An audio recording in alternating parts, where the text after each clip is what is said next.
Assalamualaikum warahmatullahi wabarakatuh dan selamat sejahtera kepada semua pelajar yang akan mengikuti pembelajaran sejarah pada hari ini bersama saya Cikgu Nur Syikin. Pertama sekali sebelum ini kita dah lihat mengenai sumber-sumber dalam sejarah. Kita dah lihat sumber-sumber dalam sejarah yang terdiri daripada sumber primer dan juga sumber sekunder. Pada hari ini kita akan lihat kepada penyelidikan dalam sejarah, di mana kita akan lihat bagaimana penyelidik ataupun researcher yang menjalankan penyelidikan. Ada beberapa cara yang digunakan oleh penyelidik ataupun ahli-ahli sejarah untuk mendapatkan maklumat, untuk mendapatkan sumber-sumber sejarah. Ada beberapa kaedah. Ini kamu boleh lihat dalam buku teks kamu, pada muka surat 10, 11 dan juga muka surat 12 dan 13. Ada tiga kaedah kesemuanya, di mana penyelidik ataupun ahli sejarah mendapatkan sumber-sumber sejarah. Saya sudah buatkan anda satu slide di sini, merupakan nota ringkas anda lah, supaya kamu senang untuk rujuk. Jadi penyelidikan dalam sejarah ni terbagi kepada tiga kaedah yang biasa digunakan oleh ahli sejarah atau penyelidik untuk mendapatkan sumber-sumber sejarah. Yang pertama adalah kaedah bertulis. Kaedah melalui tulisan-tulisan manusia pada zaman dahulu. Kalau pelajar Cina yang mungkin tak faham, boleh rujuk pada translation, Chinese translation yang saya telah sediakan di bawah ni. Pertama sekali adalah melalui kaedah bertulis ataupun kaedah tulisan. Kaedah tulisan. Kita lihat. Jadi kaedah bertulis ni ataupun kaedah tulisan ni ada banyak yang dijumpai oleh ahli sejarah pada zaman dahulu lah. Antaranya adalah melalui kaedah tulisan di atas daun lontar. Ini kita panggil sebagai daun lontar. Daun lontar ini adalah salah satu cara di mana masyarakat ataupun manusia zaman dahulu, mereka menggunakan daun lontar ini untuk tulis di atas daun ini. Untuk apa? Untuk mereka sampaikan sesuatu maklumat, untuk mereka sampaikan sesuatu cerita, sesuatu perkara, sesuatu peristiwa, mereka akan tulis di atas daun lontar. Di sini terdapat, kalau kamu lihat, di sini terdapat gambar yang saya bulatkan menggunakan mouse saya ni. Ini juga merupakan daun. Ia adalah sebenarnya daun yang telah dikeringkan. Kemudian ditulis beberapa maklumat, beberapa perkara di atasnya. Jadi ini adalah cara manusia pada zaman dahulu berkomunikasi. Kemudiannya kaedah bertulis yang seterusnya, adalah kaedah kita panggil sebagai kaedah batu bersurat. Di mana kaedah ini, kaedah bertulis ini, yang ditulis di atas batu ini, juga merupakan perkara-perkara penting, perkara-perkara penting yang telah ditulis oleh manusia zaman dahulu, mengenai sesuatu perkara yang penting lah. Mereka akan tulis di atas batu. Kemudian ada juga mereka menggunakan cara menulis ataupun melukis di atas dinding-dinding gua. Seperti mana yang kamu lihat dalam gambar yang saya telah sediakan ni. Jadi tulisan-tulisan orang zaman dahulu, yang ni yang dah mungkin dah berpuluh ataupun beribu tahun dulu, yang dijumpai di atas dinding gua. Mereka kebanyakannya belum lagi menggunakan huruf-huruf alfabet seperti mana sekarang ni lah. Kebanyakan mereka menggunakan simbol-simbol, simbol-simbol tertentu, yang menunjukkan sesuatu perkara lah. Untuk menunjukkan suatu perkara atau untuk menunjukkan sesuatu peristiwa. Simbol-simbol ini dikenali sebagai simbol piktograf. Jadi kesemua ini kaedah penulisan manusia pada zaman dahulu ni kebanyakannya adalah mereka akan menceritakan sesuatu perkara yang penting. Mereka akan menyampaikan sesuatu maklumat. Penulisan mereka ni kebanyakannya adalah untuk menyampaikan maklumat yang penting.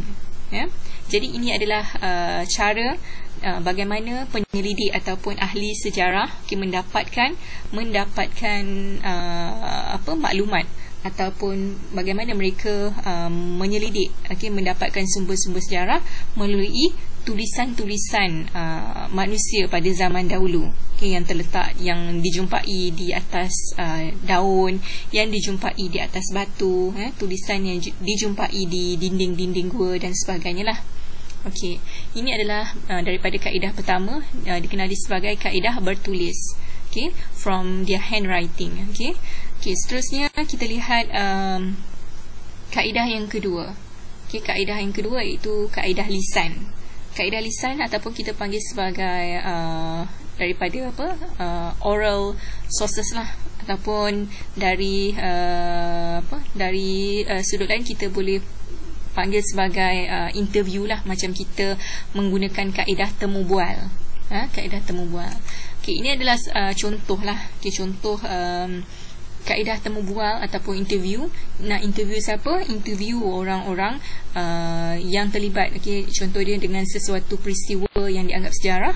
Okey, kita boleh temu bual dengan seseorang individu yang terlibat dalam sesuatu perkara penting lah. Okey, contohnya tokoh-tokoh ke, pahlawan-pahlawan ke, yang masih hidup.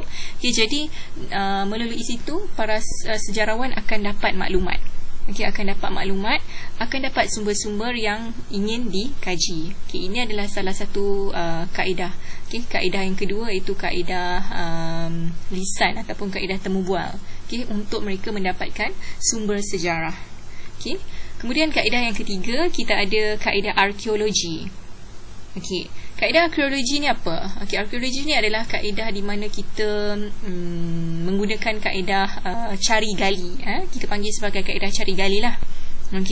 Kaedah ini adalah kaedah yang dilakukan secara beramai-ramai. Bukan seorang dua saja penyelidik yang akan lakukan kaedah arkeologi ni, tetapi dia bersifat berkumpulan. Biasanya kaedah arkeologi ini dilakukan oleh ramai penyelidik untuk mendapatkan sesuatu bahan. Jadi ini dipanggil sebagai kaedah arkeologi ataupun kita panggil sebagai cari gali. Di mana dia akan lihat pencarian ataupun cari gali ni sama ada di bawah tanah, ataupun di dasar laut, macam ni. Jadi bila barang-barang yang mereka jumpa, ataupun kita panggil sebagai artifak, peralatan-peralatan manusia zaman dahulu yang mereka jumpa, mereka akan bawa ke makmal. Jadi ini adalah cara mereka lah. Gambar pertama ni, ini adalah cara mereka melakukan pemetaan. Di mana mereka akan kenal pasti dulu lokasi di mana adanya tempat ataupun di mana adanya barang-barang yang mereka nak buat kajian. Kemudian mereka akan buat penandaan macam ni lah. Mereka akan tanda di mana kawasan yang mereka akan cari. Ini ada dua cara kaedah arkeologi, iaitu mereka akan gunakan kaedah cari gali di bawah tanah, di dalam tanah, dan kemudiannya di dasar laut. Ini kamu boleh lihat, kaedah-kaedah ini kamu boleh lihat di buku teks kamu lah kalau nak lihat dengan lebih lanjut. Ini tadi saya bagi contoh secara ringkas. Ini ada dalam muka surat 12 dan 13 lah. Daripada kaedah lisan, kaedah arkeologi, kemudian kaedah